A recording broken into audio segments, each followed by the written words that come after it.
अरे भाई, ये यूनिफॉर्म सिविल कोड क्या है? टीवी, फेसबुक, ट्विटर, कहीं भी जाओ आजकल एक ही शोर मच रखा है।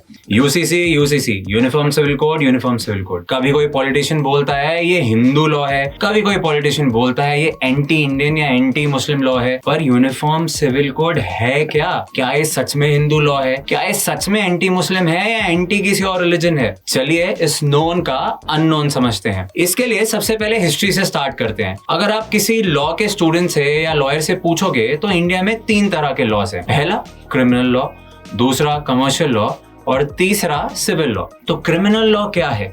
क्रिमिनल लॉ वो है जो किसी भी तरह के ऑफेंस यानी कि मर्डर, थेफ्ट, राइटिंग जैसे क्राइम्स के लिए होता है। और ये लॉ हर कास्ट, क्रीड, जेंडर और रिलीजन के लिए एकदम सेम है। तो अगर कोई शेड्यूल कास्ट कम्युनिटी का मेल है और कोई जनरल कम्युनिटी की फीमेल है तो चोरी करने की सजा या मर्डर करने की सजा दोनों के लिए सिमिलर है। दूसरा यानी कमर्शियल लॉ या फिर ट्रेड लॉ, ये वो लॉज हैं जो बिजनेस यानी व्यवसाय पर एप्लीकेबल होते हैं। फॉर एग्जाम्पल, आपको कंपनी रजिस्टर करनी है, आपको कंपनी का टैक्स रिटर्न फाइल करना है, या ऐसे कई सारे लॉज हैं जो बिजनेस को इम्पैक्ट करते हैं। उनका भी किसी रिलीजन, कास्ट और कम्युनिटी के हिसाब से कोई वेरिएशन नहीं है। तो अगर आप हिंदू हो, मुस्लिम हो या सिख हो और अगर आपको कोई कंपनी रजिस्टर करानी है तो उसका प्रोसेस बिल्कुल सेम रहेगा irrespective of religion, caste, community. लेकिन अब बात करते हैं सबसे कॉम्प्लेक्स एरिया यानी सिविल लॉज की। तो बात है जब ब्रिटिशर्स इंडिया पे रूल करते थे तो उनके 2 फोकस थे। पहला, इंडिया की ट्रेजरी को चोरी करना, जिसके कारण उन्होंने कमर्शियल और क्रिमिनल लॉज यूनिफॉर्म बनाए ताकि वो पूरे इंडिया को कंट्रोल करके रख सके। लेकिन सिविल लॉज नहीं, क्योंकि डिवाइड एंड रूल की फिलॉसफी वाले लोग कैसे सिविल लॉ सेम रखते? और due to lack of civil law सबसे ज्यादा जो हमारी सोसाइटी का सेगमेंट इग्नोर हुआ वो थी इंडियन विमेन यानी भारतीय नारी। यानी कि औरतों के राइट्स का क्या होना चाहिए, उन्हें कितना हक मिलना चाहिए, उनका सोशल और फाइनेंशियल स्टेटस क्या हो, मैरिज एज क्या हो, सेपरेशन के रूल्स क्या हो। ब्रिटिशर्स ने इन सब पर कोई काम नहीं किया और एक अजीब सा वर्ड छोड़कर चले गए। पर ब्रिटिशर्स के जाने के बाद जवाहरलाल नेहरू की गवर्नमेंट तो बनी, लेकिन उन्होंने हिंदू, सिख, जैन और बुद्धिस्ट के लिए लॉज बनाए, लेकिन मुस्लिम विमेन के लिए there were still no laws. यानी कि बिना कुछ कहे मुस्लिम विमेन का ट्रीटमेंट उनके अपने रिलीजन या फिर शरिया के हिसाब से होने लगा। सो मुस्लिम्स के लिए उनका शादी, डिवोर्स और प्रॉपर्टी सक्सेशन के रूल्स एक तरह से सब शरिया लॉ के अनुसार होने लगे।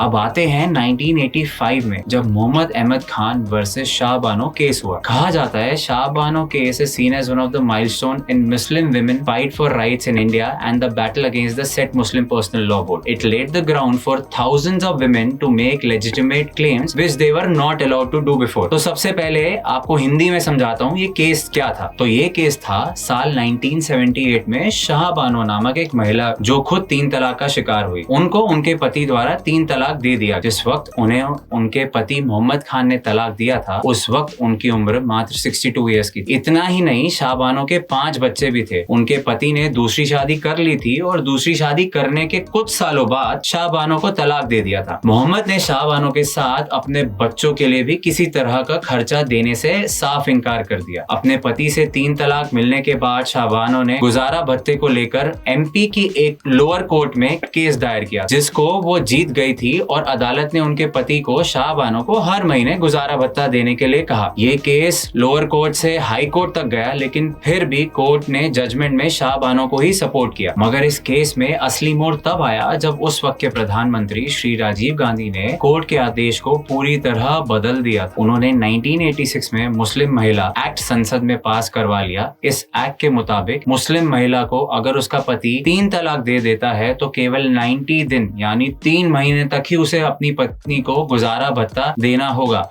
और इस तरह उस वक्त शाह बानो की जीत भी हार में बदल गई। और इसके बाद सुप्रीम कोर्ट तक से यूसीसी के लिए आवाज उठने लगी। और यही नहीं, हमारे कोर्ट्स भी गवर्नमेंट को कई बार यूनिफॉर्म सिविल कोड लाने के लिए प्रेशर डाल चुके हैं। And then in 2014 prime minister Narendra Modi came to power और उन्होंने पावर में आने के बाद कई मुद्दों की बात करी, जैसे राम मंदिर, स्क्रैपिंग आर्टिकल 370, 3 तलाक and uniform civil code. While government ने पहले 3 मुद्दे सॉल्व कर दिए, लेकिन अब 2024 से पहले गवर्नमेंट फ्रंट फुट पर यूसीसी को लाने की बात कर रही है। पर यूनिफॉर्म सिविल कोड अगर आया तो क्या चेंजेस आएंगे? सबसे पहले, age of marriage irrespective of religion will be fixed. While this is currently fixed in Hindus, but in Muslims it is still governed by Sharia. Once this comes, the age of boys and girls will be fixed irrespective of religion. This will give every woman equal right to education. Point number 2, polygamy यानी एक से ज्यादा शादी। आज India में Muslims को छोड़कर हर religious practice में एक से ज्यादा शादी करना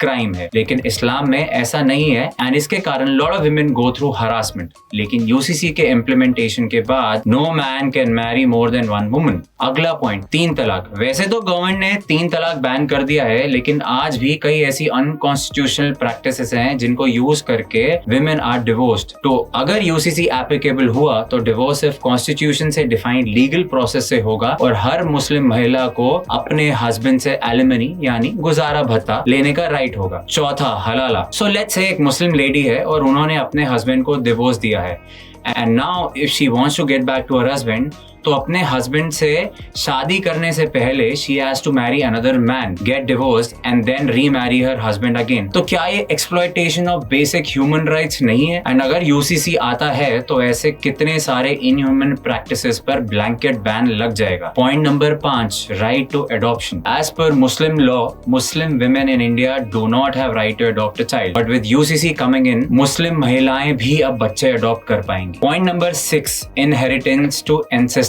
प्रॉपर्टी। आज मुस्लिम लॉ के हिसाब से एक बेटी बेटे के मुकाबले आधी ही प्रॉपर्टी को इनहेरिट कर सकती है। तो सपोज कीजिए अगर प्रॉपर्टी केक के 4 स्लाइसेस में डिवाइडेड है और उस फैमिली में एक बेटा बेटी दोनों हैं, तो बेटे को 3 स्लाइसेस यानी 3/4 ऑफ द प्रॉपर्टी और बेटी को 1 स्लाइस यानी 1/4 ऑफ द प्रॉपर्टी मिलेगी। पर एक बार जब यूसीसी इंप्लीमेंट हुआ तो Muslim daughter will have equal right like a Muslim son. मतलब मुस्लिम बेटे को भी 2 पाए और बेटी को भी 2 पीस ऑफ केक मिलेंगे। तो अब आप बताइए, एक ऐसा लॉ जो सोसाइटी के एक सेगमेंट को सबके बराबर लाए, उनमें भेदभाव घटाए, वो कैसे एंटी रिलीजन हो सकता है? वो कैसे सिर्फ हिंदू लॉ पर एंटी मुस्लिम हो सकता है? और इंडिया कोई दुनिया की पहली कंट्री नहीं जहां यूसीसी एप्लीकेबल है। यहाँ तक कि Saudi Arabia, Turkey, America, Malaysia और ऐसे कई सारे देशों में ये एप्लीकेबल है। आज के इस वीडियो का एजेंडा था आपको ये बताना कि यूसीसी क्या है, इसे किसका फायदा होगा, और अगर हम इससे इंप्लीमेंट करेंगे तो हमारी सोसाइटी का एक वो तबका जो पिछले 70 साल से एक्सप्लॉइटेड है उसका अपलिफ्टमेंट होगा। तो इससे पहले आप सोशल मीडिया पे फेक नैरेटिव में फंसे या फिर सड़कों पर प्रोटेस्ट का सपोर्ट करें, कृपया इंतजार कीजिए। गवर्नमेंट बहुत जल्दी इस पर एक फ्रेमवर्क लाएगी जिसे पढ़े बिना कोई और ओपिनियन ना बनाए, क्योंकि बात है औरतों और एक इग्नोर्ड तबके के राइट्स की, बात है सबको बराबर का हक दिलवाने की। So please be patient and let's wait for the government of India to come up with the draft. क्योंकि यूसीसी आएगा ये एक नोन फैक्ट है, लेकिन उसमें क्या होगा क्या नहीं वो आज भी अननोन है। आने वाले समय में हम यूसीसी जैसे कई नेशनल टॉपिक्स पर बात करेंगे। तो आपको अगर ये वीडियो अच्छा लगा या समझ आया तो प्लीज इसे अपनी फैमिली और फ्रेंड्स में शेयर कीजिए और हमारे चैनल को सब्सक्राइब कीजिए। साइनिंग ऑफ फॉर नाउ और आप सबको मेरी तरफ से नमस्ते।